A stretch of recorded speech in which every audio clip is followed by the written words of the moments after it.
Shalom, saudara yang dikasih oleh Tuhan Yesus Kristus. Mana kurang semangat suaranya? Shalom, saudara. Oh, ada. Ayo, maju ke sini. Nanti capek kakinya berdiri terus. Pemain musik dari panjang gelombang di belakang. Saudara yang dikasih oleh Tuhan Yesus Kristus, pada saat siang hari ini, di sini kita bertemu kembali lagi. Untuk datang ke hadirat Tuhan ini semua karena kemurahan Tuhan. Oleh sebab itu, layaknya kita harus syukur kepada Tuhan. Kita mengucap syukur kepada Tuhan karena kebaikan Tuhan dalam hidup kita. Saudara, tema minggu lalu apa? Masih ingat? Masih ada yang ini? Tema minggu lalu, ada yang menyampaikan? Paulus. Pelayanan Paulus. Nah, sekarang dikasih tema pada saya saat ini adalah pelayanan Petrus. Tentunya ketika mendengar Petrus, saudara mungkin ketika anak sekolah minggu, cerita anak sekolah minggu, sudah sering mendengarkan ini tentang Petrus. Siapa sih Petrus? Petrus yang mana sih? Mungkin sekolah minggu sampai sudah hafal mungkin. Atau kalau nggak ada yang tahu, atau ada yang nggak tahu, mungkin itu kebaca gitu kalau orang bilang. Jangan dulu nggak tahu, sering dengar Petrus, pasti sering dengar. Nah, saudara, di sini saya akan mengambil ayat terdapat dalam Lukas. Mari sama-sama kita buka kitab kita. Lukas pasal yang kelima, ayat yang ke-9 sampai yang ke-10. Lukas pasal yang kelima, ayat yang ke-9 sampai yang ke-10. Saya akan membacakan ayat yang ke-9, saudara akan membacakan ayat yang ke-10. Sama-sama kita baca. Oke, saya baca ayat yang ke-9. Sebab ia dan semua orang yang bersama-sama dengan dia takjub oleh karena banyaknya ikan yang mereka tangkap. Kita baca ayat yang 10.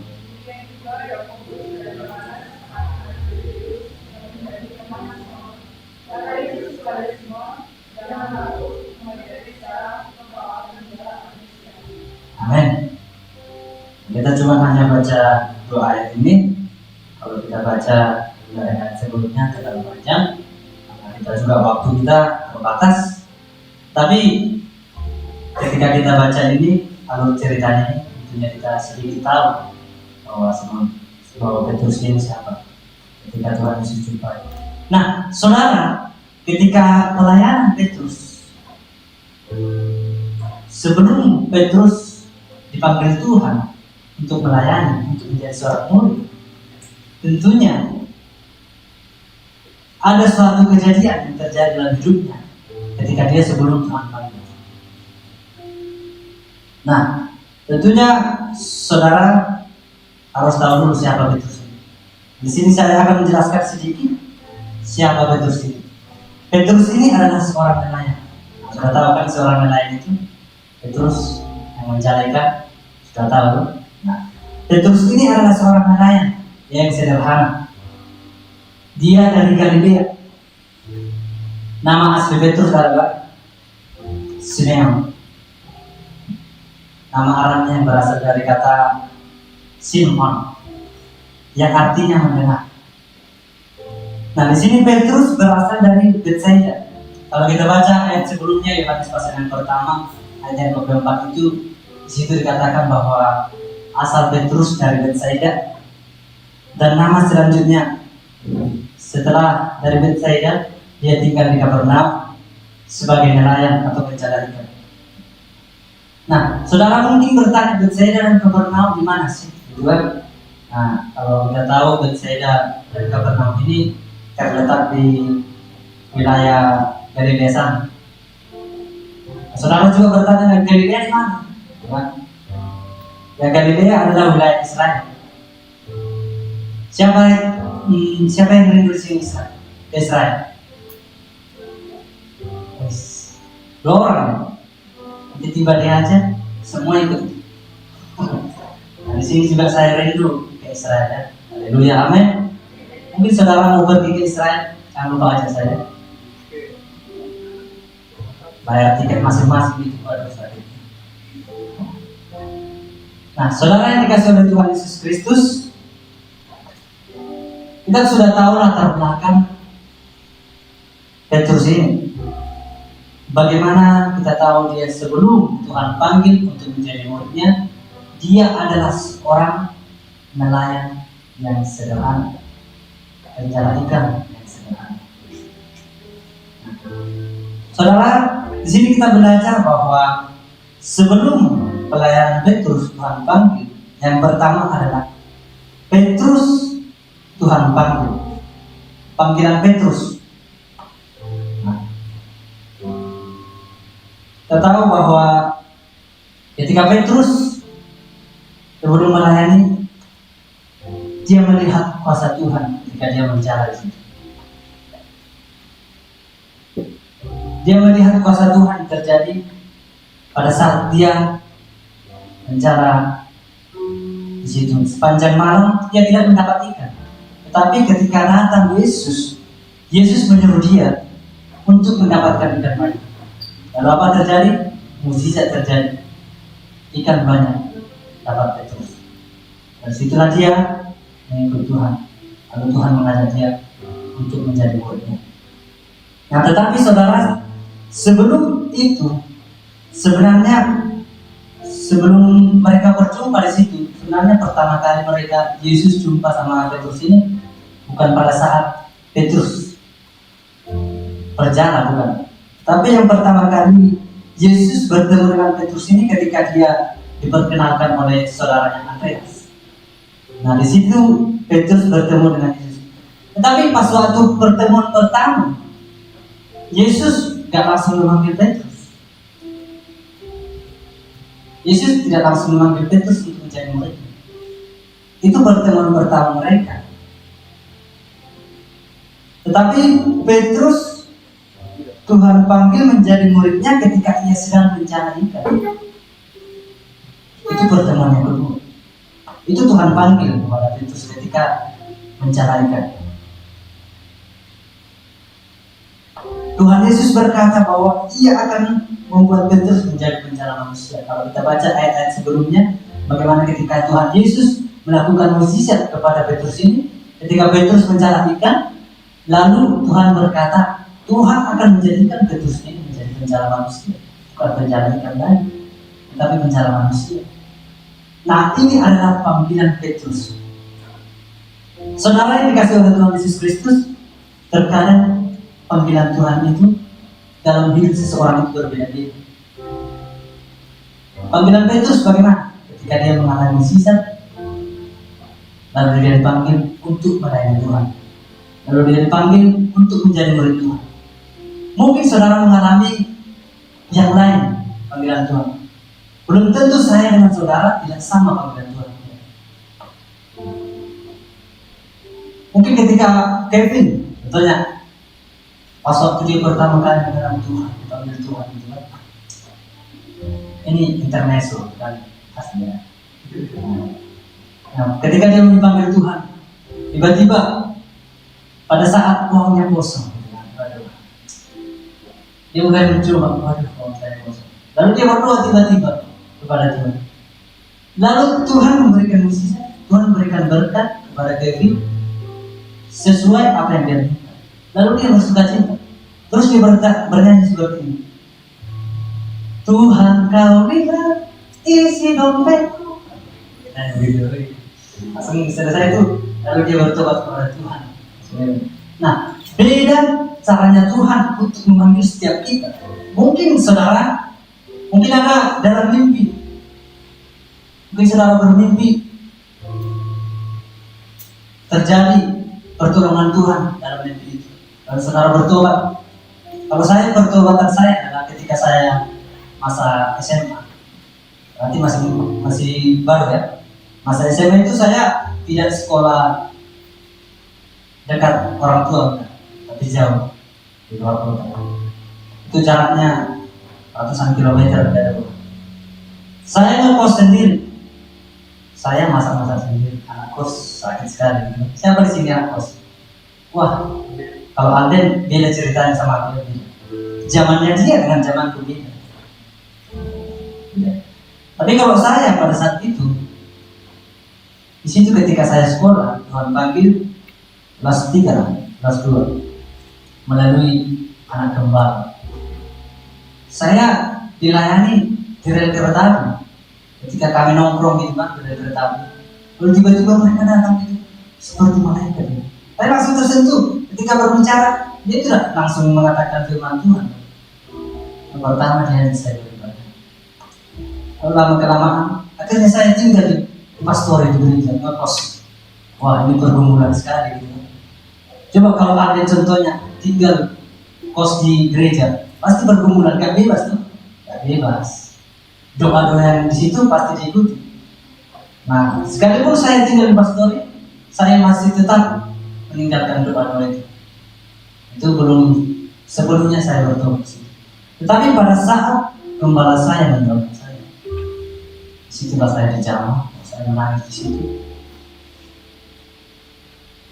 Dan ketika disitulah dari gembala saya melihat mujizat Tuhan terjadi. Seringkali mereka kekurangan, tapi mereka masih bersukacita.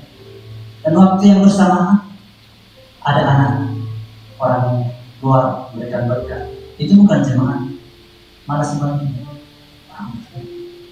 Itu cara Tuhan untuk memberkati melalui hambanya untuk mengubahkan saya, mengambil saya menjadi hambanya. Nah, itu adalah proses panggilan Tuhan dalam hidup kita. Mungkin saudara mengalami yang lain gitu kan. Atau ketika, wah, saya mau WN yang bagus gitu. Tiba-tiba selama ini suaranya panas gitu kan. Tiba-tiba ketika dia berdoa kepada Tuhan, Tuhan, tolong suara saya supaya saya WN yang bagus. Tiba-tiba suaranya langsung meningking gitu kan. Langsung banyak cengkoknya kan. Wah, sukacita langsung bertobat dia. Saya akan melayani Tuhan terus. Gereja gitu. Nah, beda panggilan Tuhan dalam hidup. Gak ada yang sama. Siapa di sini yang sama? Ada. Mungkin saudara cerita sama teman-teman apa pengalaman saudara dalam mengiring Tuhan. Mungkin seringkali saudara alami. Beda ceritanya ketika tidak ada pernah dialami dalam dirinya ketika mujizat terjadi dalam Tuhan. Siapa di sini yang tidak pernah mengalami? Siapa? Itu perlu dipertanyakan. Dan tentunya dia harus sungguh-sungguh lagi kepada Tuhan. Nah, itu adalah panggilan Petrus sebelum dia pelayanan. Di mana Petrus dipanggil pada saat berjalan ambil ikan. Padahal pertemuan pertama mereka di situ dikenalkan saudaranya, di situ dia tidak langsung dipanggil. Tidak langsung dipanggil. Tetapi ketika Petrus mengalami masalah, ini suatu masalah ketika dia tidak mendapatkan ikan apa-apa. Itu sebenarnya suatu masalah dalam hidupnya. Nah, ketika masalah itu terjadi dalam hidupnya, tiba-tiba Yesus datang mengambil dia. Lalu Yesus menyuruh Petrus, taburkan jalan. Petrus tidak mau pertama. Sudah Tuhan, ya sudah beberapa kali mendahulukan kepada. Lalu Petrus, lalu Tuhan Yesus menyuruh lagi sampai Petrus mau. Ketika Petrus menaburkan jalannya, lalu apa yang dapat? Ikan. Situlah dia mengalami pertobatan. Nah, yang kedua, sebelum Petrus pelayanan, setelah Petrus Tuhan panggil untuk menjadi muridnya, apa yang dia lakukan? Nah, ini seringkali anak-anak Tuhan yang sudah dipanggil Tuhan seringkali ini dulu. Yang kedua adalah persiapan Petrus. Nah, kita lihat di sini bagaimana ketika Petrus Tuhan panggil untuk menjadi murid, dia nggak langsung ingin tampil gitu. Dia nggak langsung, wah saya mau ini, saya mau ini. Nah, seringkali orang seperti itu, kita dipanggil untuk mau mempercayakan sesuatu, seringkali dia langsung. Nah, tetapi di sini Petrus ada persiapan setelah dia mengikut Tuhan. Dia mendapatkan pengajaran dari Tuhan langsung. Pengalaman Tuhan menceritakan kepada Petrus. Kalau saudara baca cerita Petrus ini, bagaimana pengalaman Tuhan ketika eh, Yesus berjalan di atas air. Ketika Yesus naik ke gunung bersama Yesus dan juga Yohanes, di mana mereka melihat Musa dan Elia. Ketika di situ kita lihat bagaimana ketika Yesus dan juga Petrus juga bertanya kepada Yesus. Yesus membagikan pengalaman. Di situ Petrus adanya suatu penyetaan.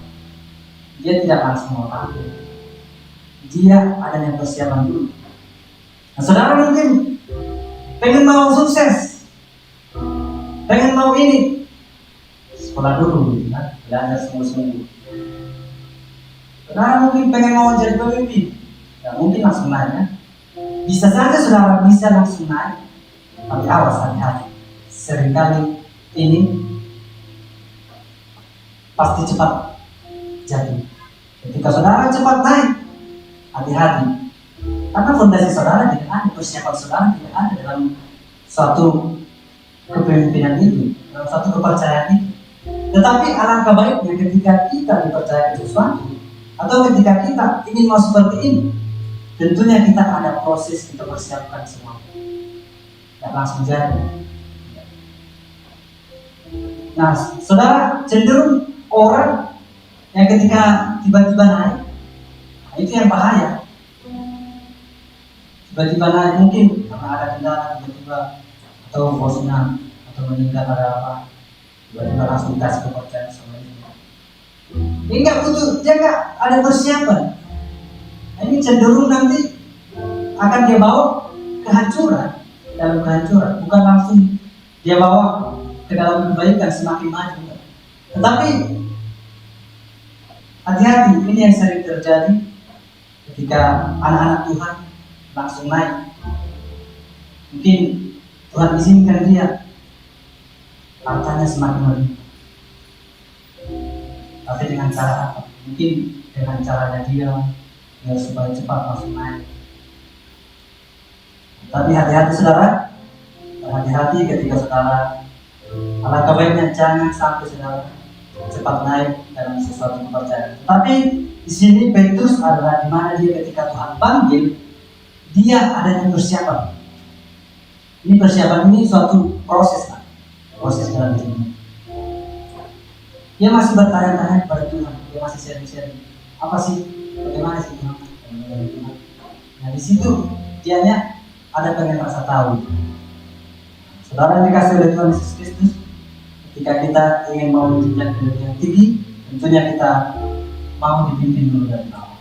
Kita mau persiapkan semuanya. Mungkin saudara dalam pelayanan, ketika saudara, wah saya ingin mau WL lah, melihat tiba-tiba WL yang bagus, lihat tiba-tiba main musik, wah saya rindu nanti main musik. Dia pengen mau main musik tapi dia nggak latihan. Mungkin pada saat menggebu-gebunya dia langsung latihan gitu. Tapi ketika cinta mula-mula itu tidak ada, dia tidak latihan. Karena dia mau tampil, persiapannya kurang. Nah ini yang Tuhan tuntut dalam hidup kita. Terlebih kita melayani Tuhan. Ketika kita melayani Tuhan, tentunya kita persiapkan semuanya supaya kita membawa dalam pelayanan itu berada di hadapan Tuhan. Yang ketiga adalah Petrus bertobat benar-benar. Nah di sini ketika Tuhan panggil Petrus menjadi muridnya untuk melayani Tuhan, ketika Tuhan panggil dia, lalu dia mau persiapkan semuanya. Di sini Petrus tidak langsung berubah, tidak langsung bertobat. Kalau kita lihat, saudara, kalau kita lihat bagaimana sekalipun Petrus sudah Tuhan panggil, tetapi Petrus ini masih orangnya tidak konsisten dan tidak setia. Itu sudah Tuhan panggil. Itu sudah Tuhan panggil menjadi muridnya, tetapi dia masih tidak konsisten. Kenapa saya bilang tidak konsisten? Karena kalau kita lihat bagaimana ketika Petrus bersumpah kepada Tuhan akan setia kepada Tuhan untuk selamanya sampai mati. Mungkin saudara temukan di ayat sebelumnya bagaimana ketika Petrus bersumpah kepada Tuhan bahwa dia akan mengirim Tuhan sampai mati. Ini adalah sumpah dia. Nah, tetapi setelah Yesus ditangkap, nah di sini kelihatan apakah sumpahnya itu betul-betul gitu kan. Tetapi ketika Tuhan Yesus ditangkap, ia menyangkal 3 kali. Nah, ini tidak konsistennya dia, tidak setianya dia dalam hidup Tuhan. Sebelum Tuhan Yesus ditangkap, dia mau bersumpah kepada Tuhan, saya mau mengikut Tuhan sampai mati. Tetapi ketika Tuhan Yesus ditangkap, dia menyangkal 3 kali. Ini suatu ketidakkonsistenannya dia dan ketidakkesetiaannya dia dalam mencari Tuhan. Tetapi Tuhan Yesus tahu bahwa dengan kuasa Roh Kudus, Petrus akan menjadi pemimpin yang hebat. Sebenarnya Tuhan tahu bahwa dia itu tidak konsisten. Tetapi Tuhan tahu bahwa dengan pekerjaan Roh Kudus nantinya Petrus akan berubah, akan bertobat, dan Petrus akan menjadi pemimpin yang besar dalam gereja. Dan akhirnya saudara, kalau kita lihat bagaimana ceritanya ketika kebangkitan Tuhan, apa yang terjadi? Tuhan langsung menampakkan diri kepada Petrus. Tuhan menampakkan diri kepada Petrus. Ketika Tuhan bangkit, Tuhan menampakkan diri kepada Petrus. Dan ternyata Petrus pun menyesali perbuatan. Dia menangis kepada Tuhan. Karena Tuhan tahu sebelumnya bahwa Petrus ini akan menjadi pemimpin, sekalipun wajar masih baru-baru dia bertobat, itu dia masih tidak konsisten dan tidak setia. Tetapi Tuhan tahu bahwa dengan pekerjaan Roh Kudus, dia akan bertobat dan dia akan menjadi pemimpin yang besar. Dan akhirnya Tuhan menampakkan diri kepada Petrus, dan Petrus menyesali semua perbuatan itu, dan Tuhan pun mengampuni. Ini Tuhan hidup, saudara. Sekalipun Petrus dan dikatakan menyangkal Tuhan, tapi Tuhan masih mengampuni dia. Ini Tuhan hidup. Bukan berarti Tuhan kan maha pengampun. Enggak. Besok melakukan kesalahan, dan besoknya minta ampun, besoknya lagi tidak, bukan seperti itu, bukan.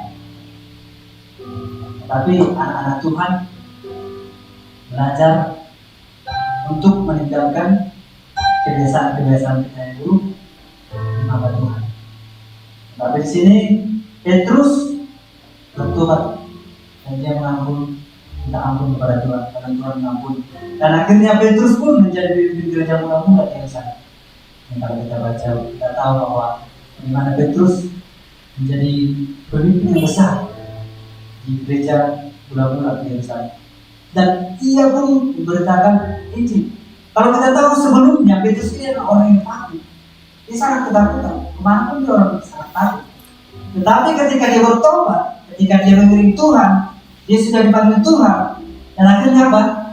Dia tidak takut lagi dalam mengiring Tuhan. Dan akhirnya Petrus menjadi pemimpin yang besar dalam gereja. Dan dia pun memberitakan Injil tidak takut mati. Sampai segitunya dia dalam mengiring Tuhan. Karena pengalaman dia, karena proses yang dia lalui bersama Yesus, itu yang menguatkan dia ketika dia pemimpin. Itu yang menguatkan dia. Itu adanya proses. Tidak langsung jadi pemimpin Petrus. Tetapi adanya proses di mana Petrus jatuh bangun. Sekalipun dia pertama Tuhan panggil menjadi muridnya, dia masih tetap tidak setia. Dia masih tetap tidak konsisten dalam mengiring Tuhan. Itu adalah proses. Tetapi ketika Petrus bertobat sungguh-sungguh kepada Tuhan, dia menjadi pemimpin gereja. Dan akhirnya Petrus memberitakan Injil, dia tidak takut lagi kepada siapa diberitakan. Karena ketika dia memberitakan Injil, mereka diberkati semua. Mereka diberkati semua. Sampai segitunya Petrus mengiring Tuhan. Dia tidak takut lagi. Karena apa? Karena ada persiapan, ada proses yang dia lalui. Coba kalau nggak ada proses, memberitakan Injil tiba-tiba langsung takut. Mungkin dia langsung hati-hati sekali. Aduh, nanti tiba-tiba tersinggung dia ya. Aduh, tiba-tiba tersinggung. Ini karena tidak ada proses, tidak ada persiapan. Tetapi kalau ada sudah persiapannya, proses yang dia lalui bersama Tuhan, pengalaman-pengalaman yang dia lalui bersama Tuhan, bukan bersama orang lain, bukan, tapi bersama Tuhan, bagaimana suka duka yang dia lalui sebelumnya, itulah yang membawa dia tidak takut apapun dalam mengenai Tuhan. Ini adalah orang-orang yang Tuhan panggil untuk melayani Tuhan. Mungkin saudara bertanya kepada saya, wah Kak Saada, nanti kalau tentunya Kak Saada ditempatkan kemana? Sebenarnya saya bukan apa ya, saya lebih suka tentunya ditempatkan di lembaga pedalaman. Supaya apa? Karena menurut saya di tempat pedalaman itu mereka secara rohani miskin. Karena sudah saya tahu di tempat saya. Karena kebanyakan di tempat-tempat seperti itu pendeta dia cuma asal naik doang, tidak ada sekolahnya. Jadi saya bukan menjudge bahwa itu salah, bukan. Tetapi kebenaran firman Tuhan harus kita sampaikan dengan benar, bukan dengan sesat. Itulah tugas saya. Saya pun rindu untuk ke tempat mana. Malah saya tidak terlalu senang. Ya, kalau Tuhan panggil itu gimana? Tidak gimana. Tapi ada suatu kerinduan saya, dimanapun Tuhan tempatkan saya, tentunya saya sudah siap. Saya tidak takut lagi, karena saya bersama Tuhan. Karena ada proses, ada persiapan yang saya lalui dalam mengiring Tuhan. Ini Petrus alami dalam mengiring Tuhan. Saudara dikasih oleh Tuhan Yesus Kristus,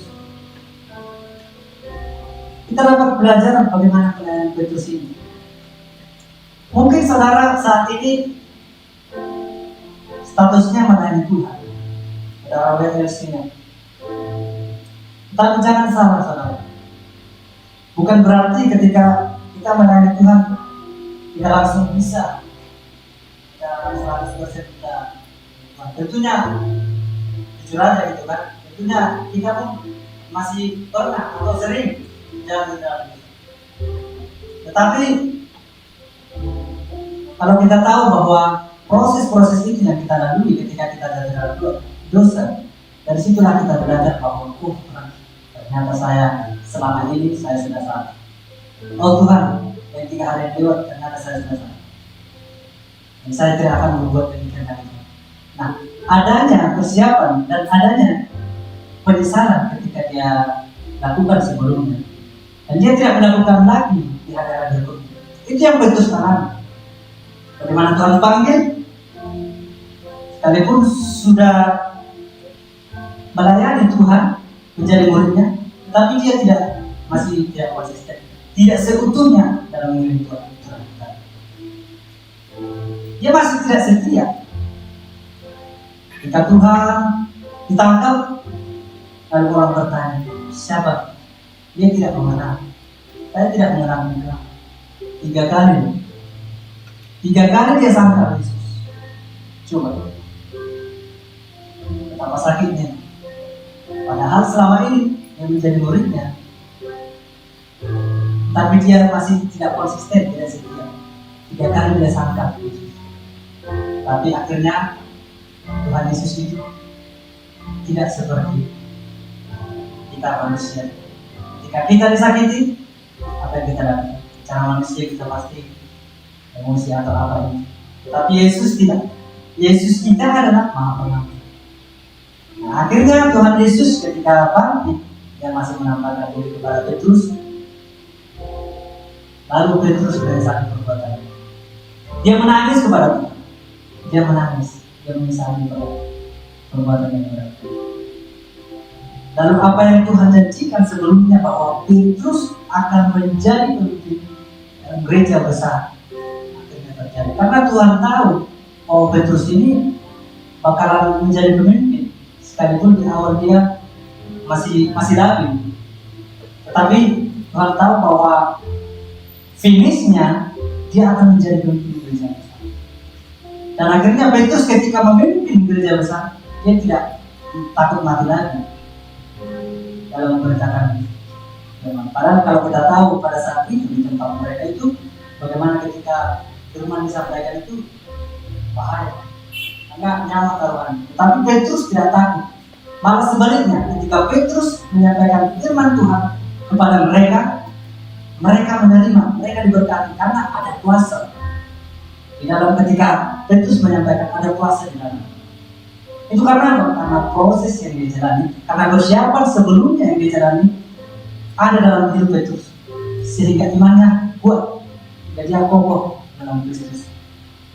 Biarlah melalui kebenaran firman Tuhan ini kita dapat belajar bahwa mengiring Tuhan itu tidaklah mudah. Mengiring Tuhan itu kita tidak bisa langsung naik. Mungkin secara manusia bisa, tapi hati-hati salah. Awas jatuh, awas jatuh, dan awas menyesatkan. Jika kita tiba-tiba terus naik, itu yang Tuhan takutkan dalam hidup. Tetapi biarlah kita belajar firman Tuhan pada saat ini, kita mengenal Tuhan bahwa ketika kita mengiring Tuhan, tentunya pengalaman proses yang kita lalui bersama Tuhan itu yang menjadi penguatan dalam hidup kita ketika mengiring Tuhan untuk ke depan. Tentunya dengan proses itu kita tetap kuat dimanapun kita berada. Kita tetap kuat apapun yang dipercayakan kepada kita. Mungkin menjadi pemimpin, Kevin menjadi pemimpin. Nanti berapa tahun kemudian Kevin menjadi pemimpin, Rossi, Alden, dia tanya, wah, Anda gimana kuat? Dia sudah memimpin perusahaan besar. Amin, amin. Amin. Nah, kalau kita lihat prosesnya itu apa? Kenapa dia menjadi pemimpin besar? Karena ada suatu proses, sehingga ketika dia memimpin suatu perusahaan besar, dia tidak akan cepat jatuh, tidak. Karena dia sudah tahu bahwa bagaimana cara untuk mengoperasikan semuanya. Dia sudah tahu karena ada suatu proses persiapan yang ada. Amin firman Tuhan. Biar melalui kebenaran firman Tuhan ini kita dapat belajar bahwa proses Tuhan dalam hidup kita lalui sukacita, supaya proses itu di masa depan kita nantinya membawa kita ke jalan yang benar dalam menjadi Tuhan. Amin firman Tuhan. Mari kita bersatu dalam doa.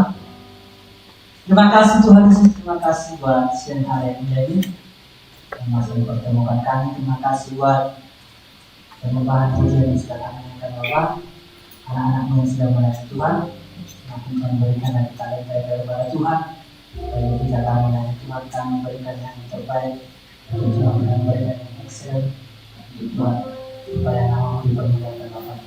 Firman-Mu yang sudah kami dengarkan Tuhan Yesus, dan dapat kami ekspresikan dalam hidup kami, dalam lingkungan kami dapat ekspresikan itu memuliakan nama Tuhan. Jika kami mengiring Tuhan, tentunya iman kami tetap kuat dalam Tuhan. Terima kasih Bapak, terima kasih Tuhan Yesus. Dan dalam nama Tuhan Yesus kami bersyukur dan bersyukur. Selanjutnya